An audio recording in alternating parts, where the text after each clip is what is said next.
पाकिस्तान के अंदर गोल्ड और सिल्वर की जो प्राइसेस हैं वो काफ़ी ज़्यादा बढ़ी हैं। तो इसके बाद मार्केट के अंदर एक बहस चल रही है जिसमें लोग रियल एस्टेट और गोल्ड को आपस में कंपेयर कर रहे हैं, जो कि शुरू से चलता आ रहा है, लेकिन पिछले कुछ दिनों से इसके ऊपर काफ़ी ज़्यादा डिस्कशंस हो रही हैं। तो आज की इस वीडियो में हम इसके ऊपर बात करेंगे कि गोल्ड आपको कैसे फ़ायदा दे सकता है। अगर आप रियल एस्टेट के अंदर आते हैं वहाँ पे आपको क्या फ़ायदा हो सकता है, गोल्ड की इन्वेस्टमेंट आपके लिए ज़्यादा बेहतर रहेगी या फिर आप लोगों को रियल एस्टेट के अंदर आना चाहिए।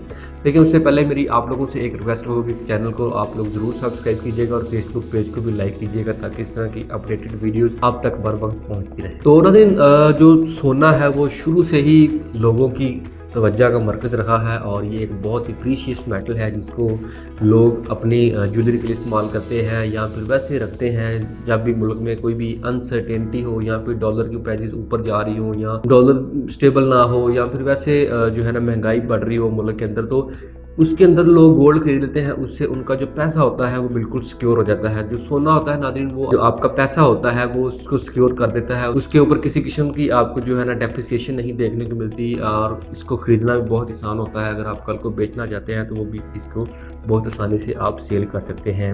लेकिन इसके अंदर नाज़रीन एक जो फ्लॉ है वो ये है कि इसके अंदर जो पैसा है आपका वो होता तो महफूज है, लेकिन वो अप्रिशिएट नहीं होता। जब गोल्ड की प्राइस बढ़नी है फिर ही उसने अप्रिशिएट होना है, उसके अलावा उसने कभी भी अप्रिशिएट नहीं होना। वो चाहे कम हो जाए तो आपको नुकसान भी हो सकता है, अगर बढ़ जाए तो उसमें फ़ायदा भी हो सकता है। लेकिन अगर आप लॉन्ग टर्म के प्लान से गोल्ड खरीद रहे हैं तो फिर गोल्ड जो है एक अच्छी इन्वेस्टमेंट नहीं समझी जाती।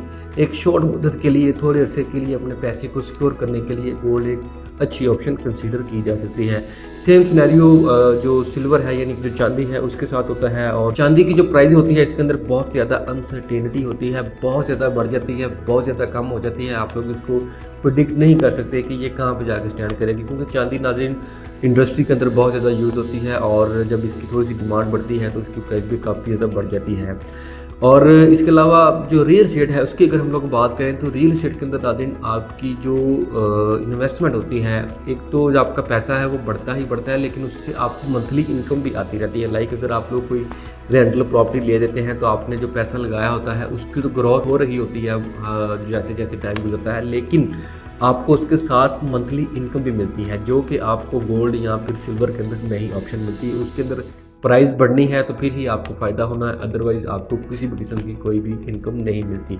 जो रियल एस्टेट है इसके लॉन्ग टर्म के हवाले से अगर आप लोग देखें तो इसमें ज़्यादा पोटेंशियल होता है। अगर आप पिछले 4 से 5 साल का डाटा उठा के देखें तो आप लोगों को खुद आइडिया होगा कि जो कमर्शियल प्रॉपर्टीज़ थी या फिर अच्छी लोकेशंस के ऊपर रेजिडेंशियल प्रॉपर्टीज़ थी उनके अंदर कितना ज़्यादा गेन आया है। उसी तरह जो गोल्ड है या सिल्वर है उसके अंदर कितना ज़्यादा गेन आया है। जो एक लॉन्ग टर्म प्लान होता है, अगर आपका 10, 15, 20 साल का प्लान है, आप अपने बच्चों के लिए कुछ सोचना चाहते हैं, उनका फ्यूचर बनाना चाहते हैं, उनको एक अच्छा तर्ज ज़िंदगी देना चाहते हैं, तो रियल एस्टेट एक अच्छी ऑप्शन कंसीडर की जाती है। उसकी मेन रीज़न मैंने आपको बता दी है कि इसके जो है ना आपको कैपिटल ग्रोथ मिलती है, साथ में आपको मंथली इनकम यहाँ से मिलती है। और इसके अलावा जो रियल एस्टेट होता है इसके अंदर जो प्राइस होती है वो बहुत ज़्यादा कम नहीं होती, बहुत ज़्यादा बढ़ती नहीं, एक रिदम के साथ बढ़ती है और रिदम के साथ ही कम होती है। गोल्ड की जो प्राइजेस होती हैं या चांदी की होती हैं वो बहुत ही ज़्यादा ऊपर चली जाती हैं, बहुत ज़्यादा नीचे आ जाती हैं, जैसे पिछले दिनों हुआ है जिसके अंदर ऑलमोस्ट $3 ट्रिलियन है वो मार्केट से गायब हो गया है। और ये नाज़रीन इतनी बड़ी अमाउंट है कि अगर आप कई मुल्कों का जो जीडीपी है उसको इकट्ठा करें तो उससे भी ये बड़ी अमाउंट बनती है। सऊदी अरब का अगर आप लोग देखें तो उनकी जो जीडीपी बनती है वो भी अराउंड कोई 1.9 जो है ना ट्रिलियन बनती है, लेकिन 3 ट्रिलियन इतनी बड़ी अमाउंट है कि उसका 1 घंटे के अंदर पता ही नहीं चला कहाँ पे गई है। तो ये चीज़ें होती हैं जब आप गोल्ड के अंदर या सिल्वर के अंदर जाते हैं तो आपको लॉस भी बहुत ज़्यादा बियर करने पड़ते हैं। तो ये नाज़रीन एक वीडियो थी गोल्ड, सिल्वर और रियल एस्टेट के हवाले से। बाकी फर्दर आपको मज़ीद कोई भी मालूमात चाहिए हो तो आप लोग हमसे रब्ता कर सकते हैं। तो इंशाल्लाह मिलते हैं एक नई वीडियो में नई अपडेट के साथ। बहुत शुक्रिया, अल्लाह हाफ़िज़।